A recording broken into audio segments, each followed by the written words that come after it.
So notice how Andrew did not address a single point that I made in my opening statement. And that's typical of what he does when he goes in these arguments. And notice also that he claims that everything he says is a joke. And then goes right back around and confirms his belief system that I was criticizing in the first place, which we will reveal later on. But I think I will go into, for the next minute or so, into gynocentrism theory itself and why it's important to this discussion and why Andrew actually does believe that the West is gynocentric. And pretty much everything he says about women, even when he says he's joking, is actually rooted in this theory, because it's like a presupposition if you're going to take the position that it's women who are the problem. Okay, so let's talk about what gynocentrism theory really is. Peter Wright, who is pretty much the thinker to Paul Elam, the speaker, if anybody knows about men's rights movement, which Andrew does because he's followed it as well all this time. He is the one who comes out and he's like, tough love, ladies, you need to pull your gig girl panties up and be atoned for your sins. But it's actually Peter that was the one who wrote the theory that he uses in his thinking. And what he claims is that since the medieval period in Europe, we have been gynocentric. He says that during chivalry, which was a code of conduct of behavior for the knight class, that suddenly this was a conspiracy caused by a group of women who were the ladies of the time, who decided to try and make it all about valuing women at the expense of men. Now, Andrew says he doesn't have that definition. I'd like to hear what Andrew's definition is. Thank you. Andrew? Yeah, so notice no criticisms about Andrew, more criticisms about a guy named Peter Wright, whose name is not Andrew, and how gynocentric theory is orchestrated and archetyped by Peter Wright and what Peter Wright wants, and Peter Wright, Peter Wright, Peter Wright. What she doesn't say is Andrew. Instead, she asks me a question. You don't get to come to a debate and ask me what I think. Your job is to come in and show the proof and evidence. Show the evidence that whatever you think I believe gynocentrism is, that's what it is. Show any evidence of this. Your job's to build a case for your stupid, crazy worldview, not for me to answer your dumbass questions to try to build your worldview for you. I didn't address any of your points because you didn't make any points. Here's what you need to do, and this is how you debate, and this is why you're part of the never learns your lesson archetype. I'm not here to come in and give you your points for you so that you can then use a bunch of Q&A to try to get to the root of the thing that you think is problematic with me. You can do the Socratic method later in the debate, I suppose, but right now your job is to actually expound on a case that you make, which ties my view in with this guy by showing actual evidence. And right now, I'm going to show you what's happened. You haven't shown any evidence for any of these claims. Show us the evidence, never learns Natty. Show us the evidence, never learns her lesson, Natty. Where's the evidence of any of this? It's nice that you just went on a diatribe about what you think the etymology of the word gynocentrism is. What the f*** that got to do with Andrew Wilson? We still don't know. What's it got to do with him? Andrew needs to tell us what his version of gynocentrism is. No, the f*** I don't. You came in with the claim that Andrew believes X. It's on you, the claimer, to show us that what you're saying is true using evidence. Natty, can you show us any evidence? Natty, too. Okay, Andrew. Rachel Wilson, your wife, she includes the theory in her book. And when we have previous encounter, we have numerous witnesses who admit that Rachel has been in guidance with Peter Wright, who was a paying member of her Patreon. And there's actually receipts of her going back and forth in conversation with him. She also uses distinctly the theory that I just mentioned and the information regarding the claim that chivalry became about centering women at the expense of men in her book as part of her conversation and justification for the view that gynocentrism exists in the West. Now, I'm going to claim, Andrew, that your talking points that you use all the time in regards to how you frame and speak to women are rooted in acceptance of this worldview. And you keep going on about how you don't know anything about Peter Wright, but your wife does. And she's admitted that on a space and people have witnessed and heard it. You can keep running away from this all you want, or you could actually answer the question and tell us whether you believe the West is gynocentric and what your definition of that term means to you and where you got it from. Okay, so I'm going to read a little bit more about how gynocentrism is not compatible with Orthodox belief. Okay, it's based on an anthropological view that's not rooted in how Orthodoxy sees a human.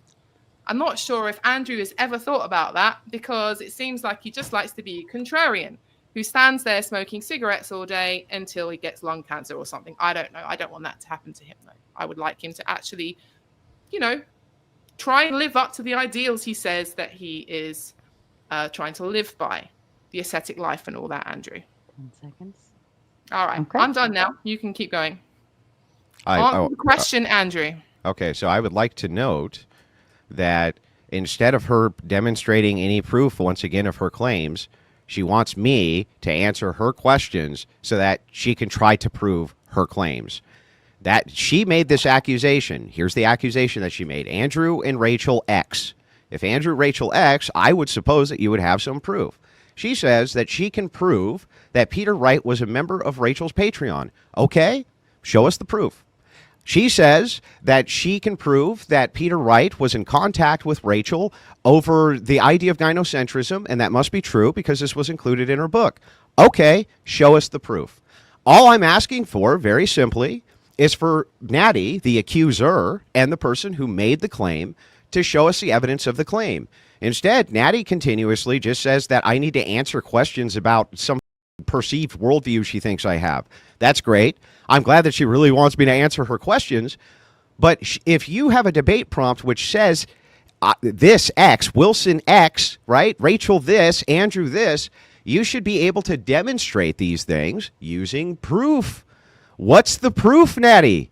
I would really like to know. Now, so again, I can just say this over and over and over. And when we get to the Socratic part of the debate, you can ask me what you think that my definition of gynocentrism is. I think it's basically a meme. But the thing is like, ultimately, can you show us the proof now? Like, I'll actually wait. I'm going to hold right now. I won't say a word, and neither will Sarah. We'll stop the whole stream while you can pull up the proof and show it to us so we can see it. That's why I wanted to do this on video, so that there was no way for anybody to be confused about Natty's proof. She could pull it up via video and show it to us. So go ahead, Natty. All ears. Yeah, so anyway, Orthodox anthropology says that that Adam was first, okay? And that we are made up of spirit and body and soul. The West, however, tends to view the human person and human being as mind and body and soul, okay? And when you hear Andrew's talking points, when he says things like he doesn't want women to have the right to vote, and then tries to claim that it's a joke, but then actually in his debates he does fall on that claim quite routinely, that is one of the indicators that he believes the West is gynocentric, because the only reason that viewpoint is out there is if you believe that the West is gynocentric, or you have what I call a Protestant fundamentalist framing of how you view gender roles. All right. So how Andrew views gender roles, from what I have gathered from Andrew's talking points, is he believes in the complementarian Protestant narrative, which focuses on the body over the mind. And he focuses his whole time criticizing the egalitarian position, which I would say focuses on the mind over the body.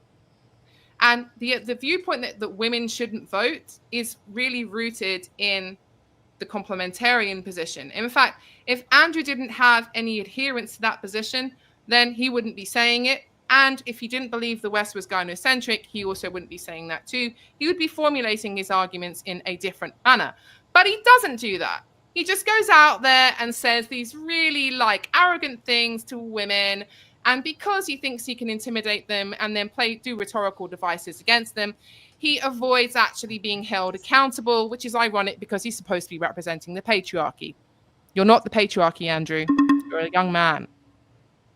Or an adolescent male, even. Andrew. Okay, so anyway, I would just like to point out that after all this incessant prattling, here's the thing that we didn't get. Isn't it amazing that I told you that I would outline this entire debate strategy? And Never Learns Natty still would fall prey to it.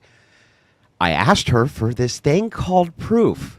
And the thing that we didn't actually get from Natty was any proof. So Natty starts by making this claim. Andrew says women shouldn't vote. Where?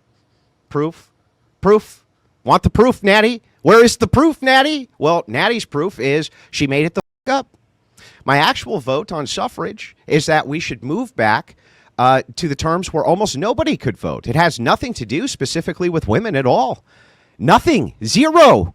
Nothing to do with it. And in fact, if you enforce my system, women would probably be able to vote because it would be stakeholder democracy. Natty makes up in her brain, right? Can't ever demonstrate it because she made it the up. Just like she made all this up with Peter Wright. Now, luckily for you, Natty, while I note that you could not show any proof of your claims of this connection, I did bring the receipts. So now I can show them to you publicly and prove that you're a conspiracy theorist wacko. Now, if you'll humor me, I will happily pull all of these receipts up. If you'll yield your next 2 minutes to me, I'll pull the receipts up, and we can go over them, Natty, right now live, and we can finally put to rest your insane allegations. Can we do that or not, Natty? Are you actually here for the truth, or are you just here to show zero proof of any claims, or do you actually want to go through the evidence? Because if you do, I came loaded with receipts today. I give you the option, Natty, if you want to yield over. You don't have to. I think Andrew needs to answer my question and smoke his a bit stronger. Just put it in your mouth, mate. Come on, you know, it's in your hand. It's going to burn out if you keep doing that. You need a little bit more nicotine, bro.